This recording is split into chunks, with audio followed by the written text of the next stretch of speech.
कहते हैं दिल्ली दिलबरों की है, दिलजलों की है। कहते तो ये भी हैं कि दिल्ली दिल फरेबों की भी है। और लकी यानी कि लक्ष्मण लाल अग्रवाल में ये सारे गुण मौजूद थे। लोग उसकी शक्ल को देखकर ही कह देते थे, अबे दिल्ली से हो क्या? लकी वैसे दिखने में स्मार्ट और अट्रैक्टिव था, पर जेब से खस्ता हालत होने की वजह से रहता बेहद सिंपल तरीके से था। शर्ट का रंग उड़ा हुआ और पैंट से पैबंद जुड़ा हुआ। कहने को तो उसकी उम्र के लड़के दिल्ली की सड़कों पर रात को मोटर बाइक दौड़ाते थे, लेकिन लकी उर्फ लक्ष्मण लाल अग्रवाल सिर्फ कमरे से कॉलेज में पढ़ाई और गर्लफ्रेंड डिंपल के साथ थोड़ा वक्त बिताना, फिर कॉलेज से दुकान, दुकान से जब होम डिलीवरी आए तो वहां, और फिर घर चला जाता था। हाँ, कभी कभी जब वो किसी लड़के को खाली सड़क पर मोटर बाइक दंदनाते हुए देखता तो कहता, एक दिन अपना टाइम भी आएगा जब मैं चश्मा लगाकर बैठूंगा और पीछे डिंपल को बैठाऊंगा। देखना, जब वो मेरी कमर में अपना हाथ कसेगी और मैं तेजी से मोटरसाइकिल को इंडिया गेट के आसपास दौड़ाऊंगा, तो सारे दिल्ली का दिल हम दोनों को देखकर चलेगा। दुकान में रखा हुआ बर्नॉल भी काम नहीं आएगा। लकी ने कहा और अपने हाथ में बर्नॉल की क्रीम को दबा दिया। जैसे ही उसने क्रीम को दबाया, उस क्रीम बाहर आ गई। अबे गधे, क्या कर रहा है? वो कोई स्पंज की गेंद है क्या जो उसे दबा रहा है? दुकान के मालिक ने उससे फटकारते हुए कहा और उसके सर पर एक चपत लगा दी। सॉरी सर, लकी ने अपना सिर बचाते हुए कहा। वो करोल बाग में स्थित एक छोटी सी मेडिकल स्टोर पर काम करता था। उसकी दुकान का नाम था चमन मेडिकल स्टोर और उसके ओनर का नाम था चमन लाल। लकी पिछले 5 साल से इन्हीं की दुकान पर काम कर रहा था। यहाँ इस छोटी सी शॉप पर काम करना उसकी मजबूरी थी। लाइफ में कंगाली की वजह से उसे कॉलेज में पढ़ाई पूरी करने के लिए पार्ट टाइम जॉब करना था। उसने कई अच्छी जगह अच्छी तनख्वाह की नौकरी ढूंढी, पर नहीं मिली और वो इस मेडिकल स्टोर पर ही अटक गया। गधे, अब इसके पैसे क्या तेरा बाप भरेगा? कटेगा। इसका पैसा भी तेरी तनख्वाह से कटेगा और एमआरपी से डबल रेट में कटेगा। चमन ने अपने दांतों को किचमिचाते हुए कहा। गुस्से की वजह से उसकी नाक फूल गई थी और लकी की सांसें। उसने घबराते हुए ओनर से पूछा, एमआरपी से डबल क्यों सर जी? ताकि अगली बार से ऐसी कोई हरकत करने से पहले तू डबल बार सोचे, चमन ने कहा और उसके हाथ से ट्यूब छीन ली। उसका जी तो चाह रहा था कि वो लकी की खोपड़ी पर एक और बार अपना हाथ साफ कर ले, लेकिन उससे पहले ही दुकान का फोन बजने लगा। फोन की घंटी बजते ही लकी को वहां से निकलने का मौका मिल गया और वो भागते हुए फोन उठाने के लिए चला गया। हेलो जी, करोल बाग की बेस्ट मेडिकल चमन मेडिकल स्टोर से बोल रहा हूँ, बताइए क्या काम था? ये लकी की पेटेंट लाइन थी। चाहे कहीं से भी फोन आए, लेकिन उसे फोन पर बस यही बोलना था। जैसे ही इधर लकी ने अपनी बात कही, उधर से जवाब आया, मैं अप्रूविंग नाइट होटल के कमरा नंबर 303 से बात कर रहा हूँ। एक छोटा सा ऑर्डर है, नोट करो और जल्दी से होटल पर डिलीवर करवा दो। वो एक लड़के की आवाज थी। उसकी आवाज में काफी भारीपन और एक अजीब सी जल्दबाजी थी।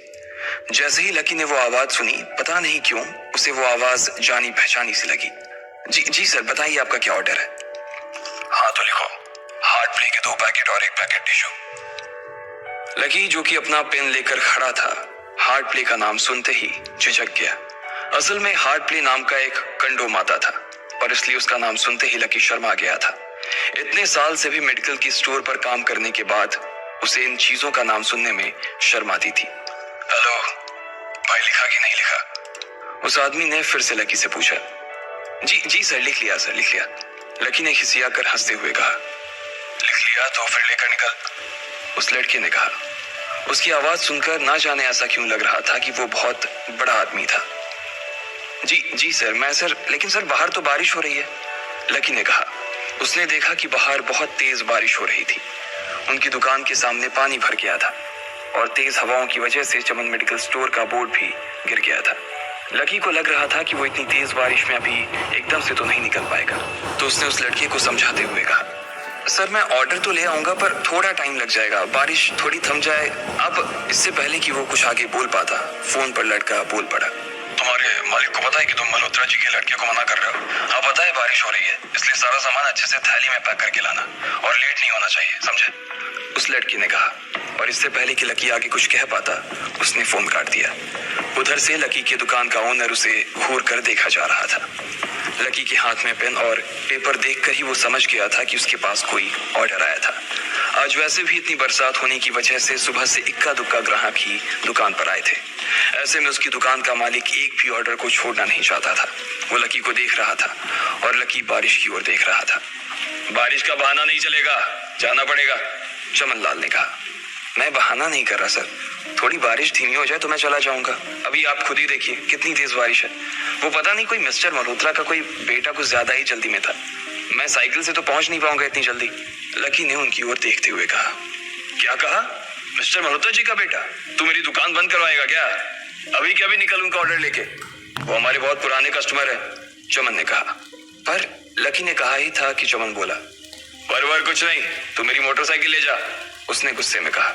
अरे सर जी, 200 के ऑर्डर में मुश्किल से 40 रुपए बचेंगे, इससे 3 गुने का तो पेट्रोल ही लग जाएगा, और अगर गाड़ी रास्ते में बंद हो गई तो अलग से खर्चा, लकी ने समझाते हुए कहा। वो जानता था कि उसका मालिक इन सब बातों पर ध्यान नहीं देने वाला। चमन लाल बोला। कोई बात नहीं, तू जा, चाहे जो हो जाए ग्राहक नाराज नहीं होना चाहिए, और वैसे भी वो मल्होत्रा जी का बेटा है। चमन लाल ने मोटरसाइकिल की चाबी लकी की ओर उछालते हुए कहा।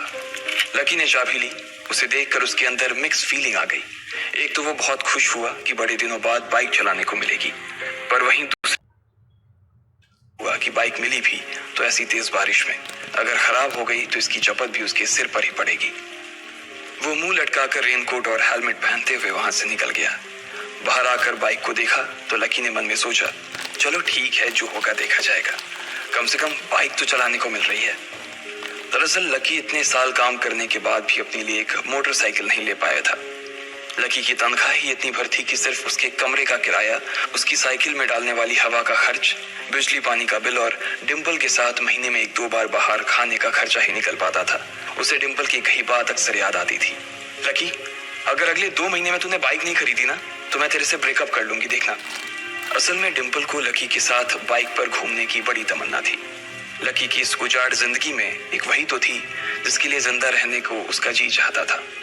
जब भी वो उससे बाइक की बात करती तो लकी डिम्पल की इस बात को हंस कर टाल देता था। वो अपने मन में इस बात को अच्छे से जानता था कि डिम्पल उससे बहुत प्यार करती थी और वो उससे कभी छोड़ कर नहीं जा सकती थी। वो दोनों एक दूसरे में ऐसे घुले मिले थे जैसे बादल बरसात में घुल जाती है। लकी को डिम्पल बहुत पसंद थी और वो उसके लिए दुनिया जहां की खुशियां खरीद कर ला देना चाहता था। वो चाहता था कि एक दिन वो डिम्पल को प्लेन में बैठाए, लेकिन उसके ये सब ख्वाब इस कम तनख्वाह की नौकरी की वजह से कभी पूरे नहीं होने वाले थे। पर आज उसके पास एक मौका था। वो डिम्पल को अपने साथ इस बारिश में राजपथ घुमाना चाहता था। वो उसे दिल्ली दिखाना चाहता था। चमन लाल को देने के लिए उसने पहले से ही बहाना सोच रखा था।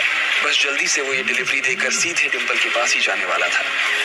उसने होटल ब्लूमिंग नाइट के बाहर मोटर बाइक पार्क की और सीधे होटल के अंदर चला गया। लकी ने रिसेप्शन पर पहुंचकर नमस्ते करते हुए रिसेप्शनिस्ट को बोला, जी मैं चमन मेडिकल स्टोर से आया हूँ, रूम नंबर 303 का ऑर्डर था सर। रिसेप्शन पर खड़ा आदमी उसके हाथ में काली थैली को देखकर समझ गया था कि उसमें क्या था और वो मंद ही मंद मुस्कुराते हुए बोला, 3rd फ्लोर पर है, लिफ्ट से चले जाओ, रेनकोट यहीं उतार देना। जैसा उस आदमी ने कहा लकी ने ठीक वैसा ही किया और लिफ्ट में चढ़ने की कुछ ही देर बाद वो 3रे माले पर पहुंच गया था।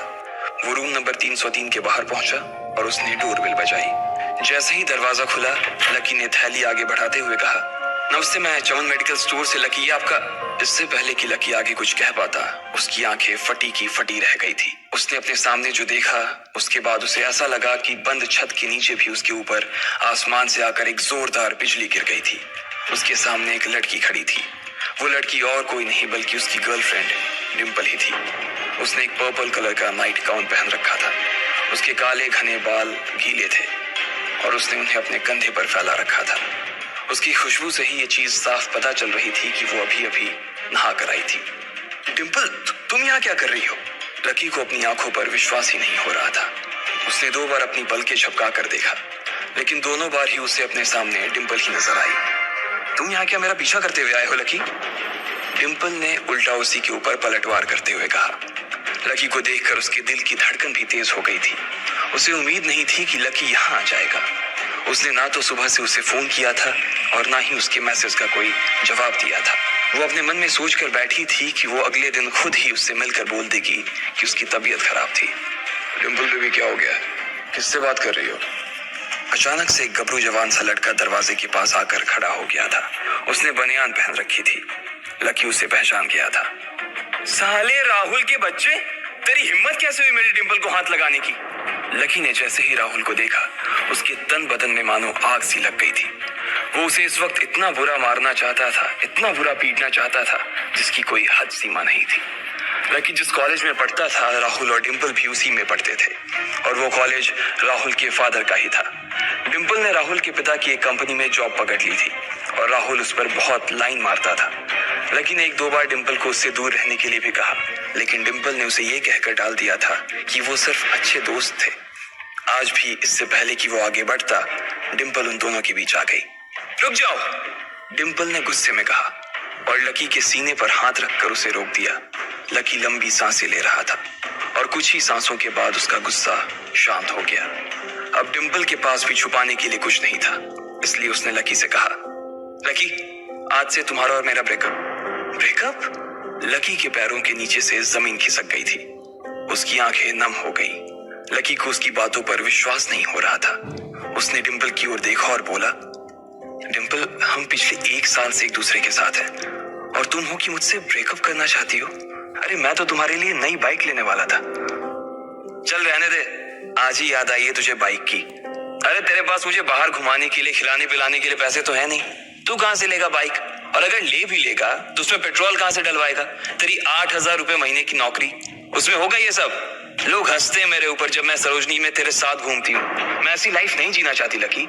मैं तेरी तरह गरीब नहीं रहना चाहती। तूने मुझे फंसाया था, उल्लू बनाया था तूने मुझे, इसलिए मैंने राहुल से मैचअप कर लिया है। आज से यही मेरा बॉयफ्रेंड है, डिंपल ने गुस्से में कहा। अच्छा, तो बेबी ये है तुम्हारा वो बेकार सा एक्स बॉयफ्रेंड? राहुल ने पूछा और डिंपल के बगल में आकर खड़ा हो गया।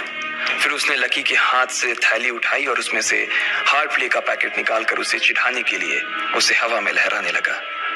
बाप रे, इससे बदकिस्मत इंसान इस दुनिया में और कौन होगा?